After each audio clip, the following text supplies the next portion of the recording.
오늘 저희들이 읽었던 창세기 33장 본문의 시작이 1절에 보니까 야곱이 눈을 들어보니 에서가 400인을 거느리고 오는지나라고 시작합니다.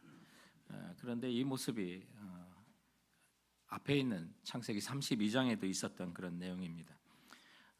창세기 27장 41절에 보면 오늘 본문이 있기 20년 전에 에서가 각오를 하면서 다짐했던 그 말이 나옵니다. 아버지가 이제 돌아가실 때가 가까웠으니 내가 내 아우 야곱을 죽이리라라고 하는 결심을 했던 적이 있습니다. 그러니 에서가 400명의 자기의 수하들 또 군인들을 이끌고 온다는 것은 굉장히 두려운 그런 모습이기도 했습니다. 그런데 오늘 본문에 있는 이 33장에 등장하는 야곱은 바로 앞에 있었던 32장에 에서가 400인을 데리고 올 때 그 모습과는 사뭇 맞이하는 마음이 달라지는 것을 보게 됩니다. 우리가 지난주 다뤘던 창세기 32장 7절에 보면 형 에서가 400인을 거느리고 온다는 그 소식을 듣고 마음은 심히 두렵고 답답하여라고 말하고 있습니다. 굉장히 무서운 가운데 있었는데 오늘 지난주 마지막에 있었던 야복강에서 하나님의 얼굴을 뵙고도 죽지 않는 분이엘을 경험한 후에 에서가 달라져도 너무 달라졌습니다. 두렵거나 답답함이 사라진 겁니다. 담대하게 가는 것을 보게 됩니다. 야곱의 이름이 이스라엘에서 바뀐 것만큼 너무나도 그의 심령이 바뀐 것을 보게 되는데요. 오늘 그의 행동 가운데서도 큰 달라짐을 보게 됩니다. 야곱이 에서에게 가면서 1절과 2절에 보니까 여종과 자식들을 이렇게 나눠서 전과 같이 편대를 이루는 것을 보게 됩니다. 그런데 제일 앞에는 야곱이 아내 중에서도 여종 출신의 아내가 있지 않습니까? 그 여종 출신의 아내들 그리고 자식들을 제일 앞에 보냅니다. 그리고 그 두 번째 조에는 그리고 레아와 또 그 자식들을 앞서 보냅니다. 그리고 제일 뒤에는 야곱이 편애하는 라헬과 요셉을 제일 뒤에 두고 가는 것을 보게 됩니다.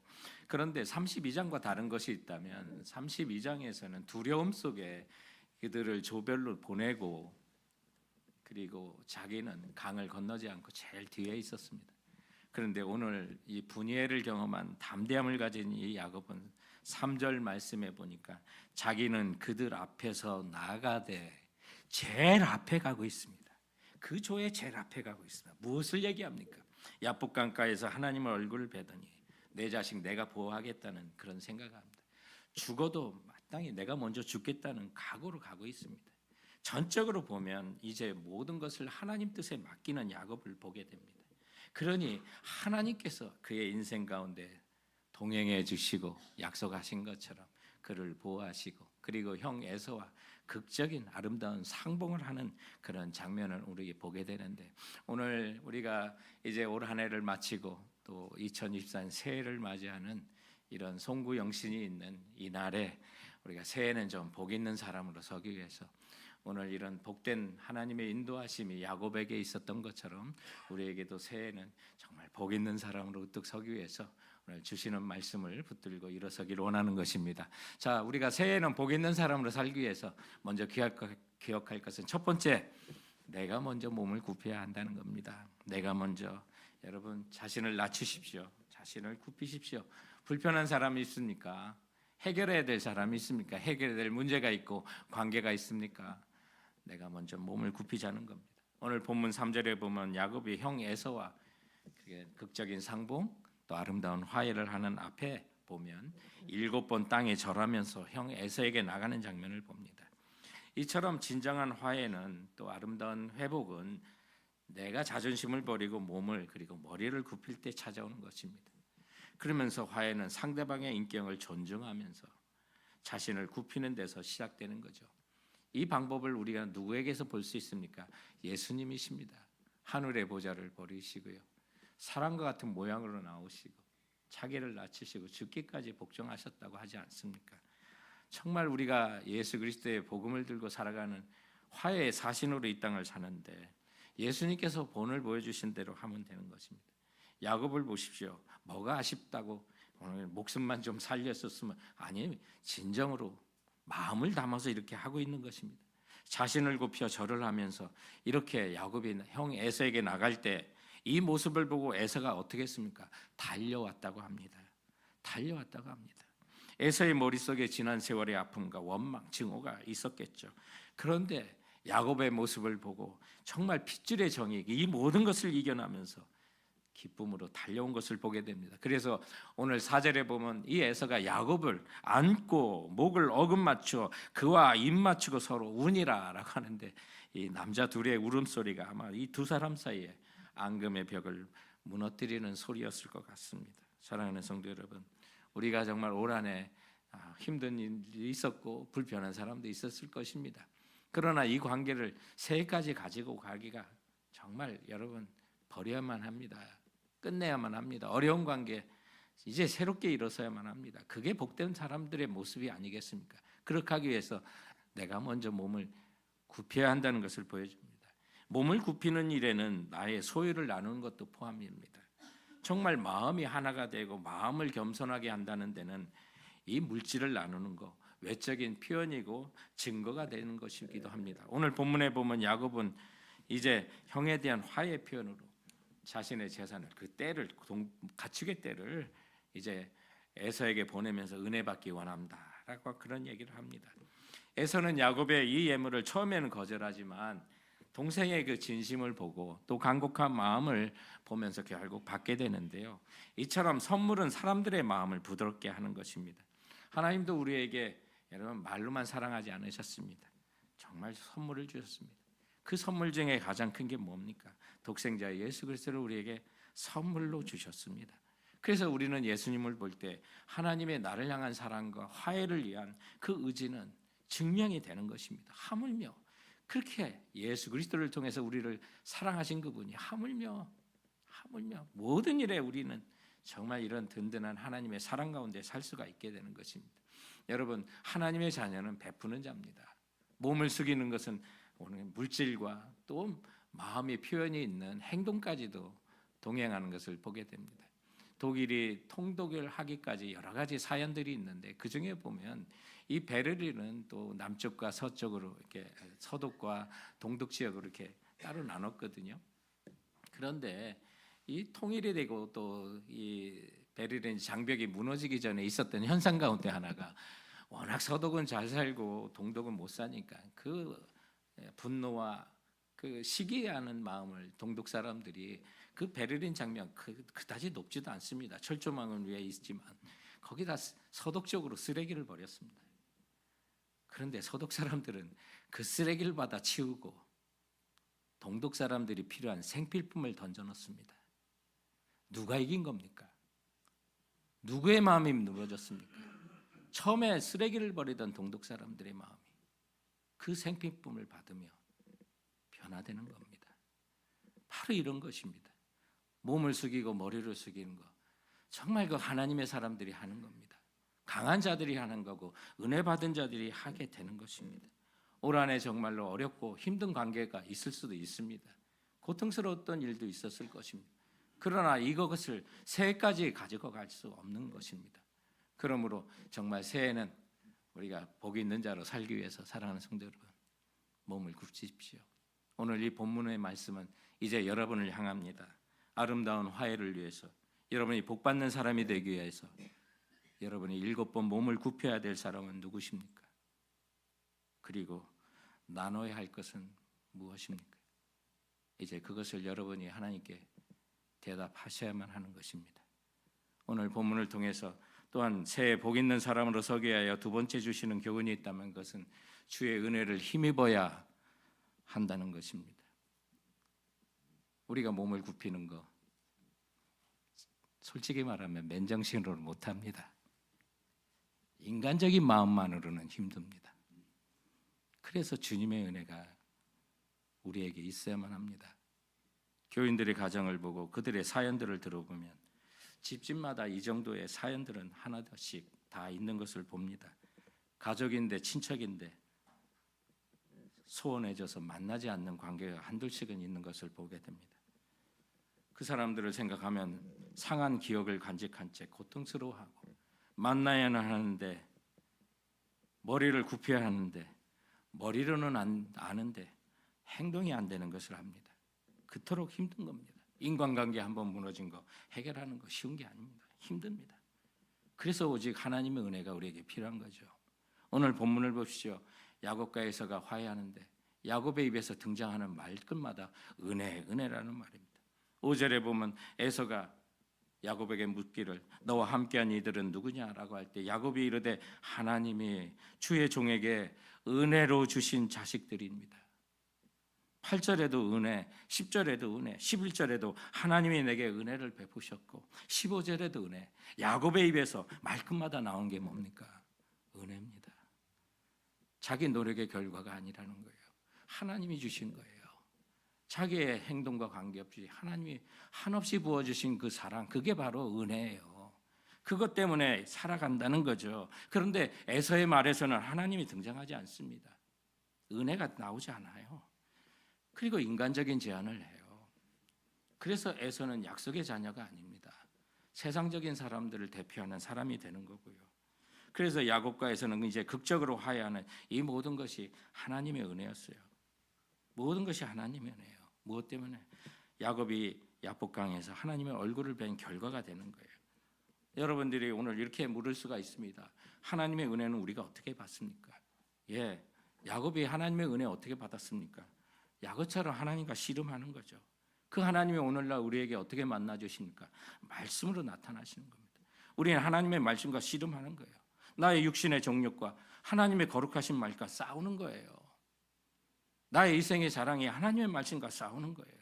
그래서 그 싸움 끝에 하나님의 말씀이 나를 지배하고 마치 야곱의 환도뼈를 치듯이 내 욕심을 치고 나의 잘못을 치고 나의 죄를 쳐서 하나님의 말씀대로 살아가게 될 때, 그래서 하나님이 져주시는, 그래서 이스라엘이 변한 것처럼 내가 정말 회개할 때 하나님이 져주시는 하나님의 그 은혜를 경험하고 나갈 때 움직이지 않던 인간적인 관계가, 움직이지 않던 그 환경들이 하나님의 은혜로 움직이게 되는 것을 보게 되는 거죠.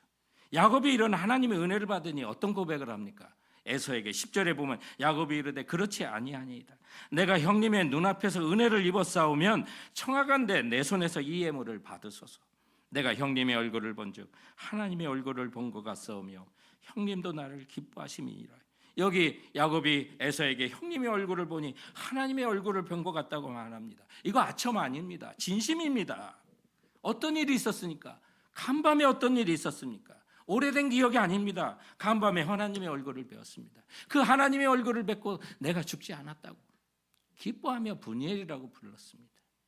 그렇게 하나님의 얼굴을 뵙고 나니 형의 얼굴에서도 하나님의 형상이 나타나는 거예요. 이게 하나님의 은혜죠. 이게 하나님의 은혜예요.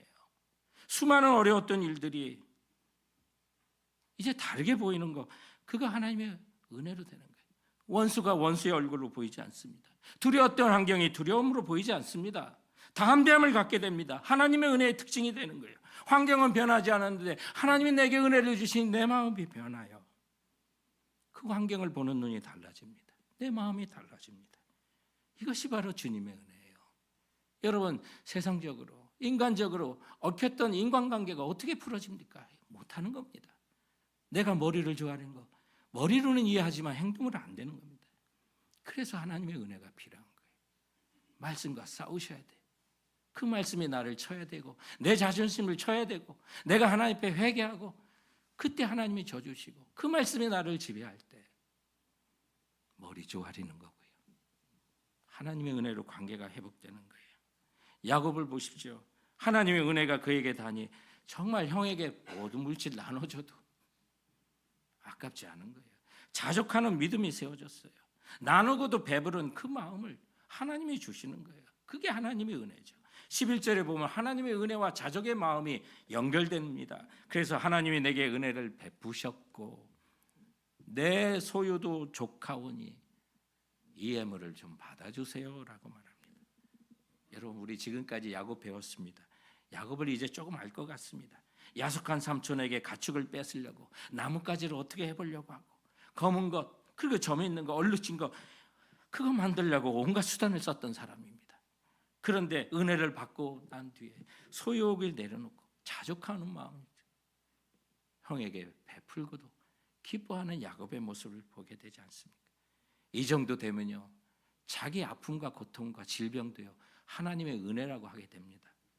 오늘 본문에 보면 정말 어떻게 20년 만에 만나는 이 죽이고 싶었던 그 에서의 마음이 어떻게 바뀌었을까? 여러 가지를 묵상해 보죠.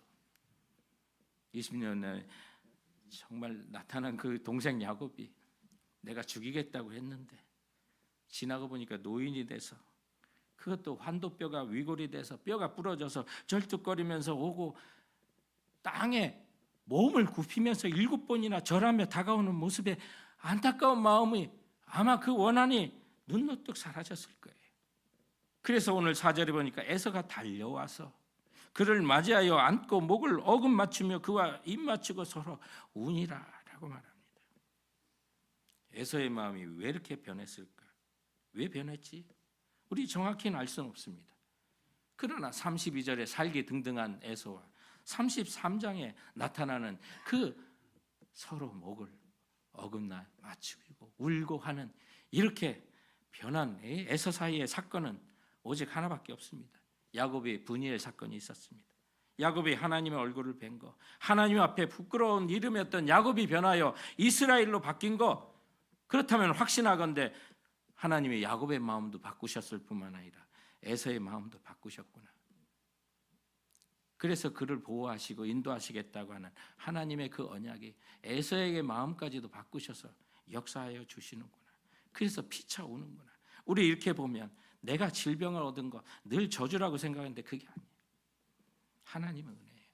아마 야곱이 건강하고 교만한 모습으로 뚜벅뚜벅 형에게 걸어갔다면 아마 맞아 죽었을 거예요. 그런데 다리를 절뚝거리면서 가니 연민의 정으로 그에게 달려오는 이 에서의 모습을 보면 우리가 육체가 아프기도 해요. 병이 들기도 하고 수술 받기도 하고 고통스럽기도 하고 재정적으로도 어렵고 사업이 때로는 망하기도 하고, 그런데 돌아보면 그게 하나님의 은혜가 되기도 하는 겁니다. 사랑하는 성도 여러분, 그래서 모든 믿는 자에게는 합력하여 선이 되는 줄 믿으시기 바랍니다. 그것을 알게 해주는 게 하나님의 은혜예요. 사랑하는 성도 여러분, 무엇보다도 새해에는 하나님의 은혜를 사모하시기 바랍니다. 하나님의 은혜를 받는 것은 하나님과 씨름하는 거예요. 말씀이신 하나님과 씨름해서 환도뼈가 깨지듯 내 고집과 내 제약이 깨지는 것. 그래서 내 마음이 변하고 하나님이 주시는 은혜 속에 살 때 환경도 변하게 되는 것입니다. 여러분, 아름다운 화해를 위하여 주님의 사신이 돼서 이 세상을 살아갈 때 물질을 베푸면서 나는 하나님의 은혜를 삶 가운데 보여주고 있는지 돌아보시고 새해에는 정말 복 있는 사람으로서 여러분의 입술이나 여러분의 행동이나 하나님의 은혜, 그것을 고백하고 내가 사용하는 물질에서도 하나님의 은혜를 드러내는 성도들 되시길 주님의 이름으로 축원드립니다. 오늘 말씀을 통해서 우리가 새해 정말 복 있는 사람이 되기 위해서 세 번째는 순종을 중간에 멈추지 말아야 한다는 거예요. 새해 또 결심하실 거죠. 또 하나님께 약속할 거죠. 중간에 머물지 마십시오. 멈추지 마십시오. 끝까지 하십시오. 우리는 새해에는 많은 것을 결단하지만 끝까지 가지 못할 때가 있어요. 피곤하기도 하고 핑계도 대고 하면서 멈추게 되는데 야곱이 그래요. 야곱이 보여주고 있어요. 지금 야곱은 아버지 집 고향으로 가고 있었어요. 그런데 중간에 멈춥니다. 또 유혹도 찾아옵니다. 세일로 가자고. 그리고 숲곳에도 멈추고 또 세겜이라는 땅에서 그가 멈춰서는 것을 보게 됩니다. 이제 야곱은 에서와 가장 두려웠던 일이 해결되었습니다. 극적인 화해를 한 거예요. 인생의 가장 중요한 고비를 넘은 거예요. 그러니 에서도 야곱과 관계가 좋아지니 에서가 야곱에게 제안을 하나 합니다. 12절 말씀에 보면 에서가 이르되 우리가 이제 떠나자. 내가 너와 동행하리라 라고 말합니다. 뭔 얘기냐면 자기가 사는 세일산으로 함께 가자는 얘기예요. 그 세일산은 지금 요르단의 페트라라고 하는 곳입니다. 그런데 야곱이 13절 14절에 보니까 그 제안을 정중하게 거절합니다. 가족들과 가축들이 이제 먼 길을 걸어왔는데 형의 걸음과 함께 내가 간다면 그 가축들은 하루면 죽게 됩니다. 그러니 형이 먼저 가고 나는 천천히 따라가겠다고 하는데 반은 맞고 반은 핑계입니다. 세일까지 가고 싶은 마음이 없어요. 그러니 에서는 야곱에게 또 제안을 합니다. 15절에 내가 종 몇 사람을 내게 머물게 하리라 친자를 베풉니다. 그들이 너도 보호하고 또 내가 있는 집으로 인도할 거야. 근데 야곱은 그 제안도 사양하는 거죠. 잘하는 것입니다. 에서의 제안은 영적인 제안이 아닙니다. 거절해야 되는 게 맞습니다. 에서는 약속의 자녀가 아닌 사람들을 상징한다고 그랬습니다. 세상의 상징입니다. 믿는 자를 계속 유혹하는 겁니다. 우리가 하나님의 말씀에 순종하고 가는 길을 멈추게 하는 것을 보여주고 있는 거예요. 그래서 중간에 서게 하고 끝까지 순종하지 못하게 하는 것이 있습니다. 우리는 이런 외부적인 유혹이 있는가 하면 또 내부적으로 내가 포기하고 중간에 멈춰설 때가 있는 거죠. 오늘 본문에 보면 정말 우리가 하나님의 말씀에 순종할 때 중간에 멈추지 않고 끝까지 가야 한다는 걸 보여주려요. 그런데 오늘 야곱은 숲곳에서 머뭅니다. 세겜이라는 곳에서 머물어요. 그것을 본문은 보여주고 있습니다. 새해마다 복받겠다고 우리는 많은 걸 서약하고 또 하나님 말씀대로 해보려고 어떻게 하는데 편안하다 보면 또 그 약속을 잊어버리고 중간에 멈춰설 때가 있는데 야곱이 딱 우리의 모습과 그 모습을 보여줍니다. 야곱의 최종 목적지는 세일도 아니고 오직 베델입니다. 창세기 28장 20절부터 22절에 보면 야곱이 베델에서 돌을 세워놓고 기름을 붓고 서원을 했던 거 우리가 살펴봤습니다. 그래서 하나님께 서원을 합니다.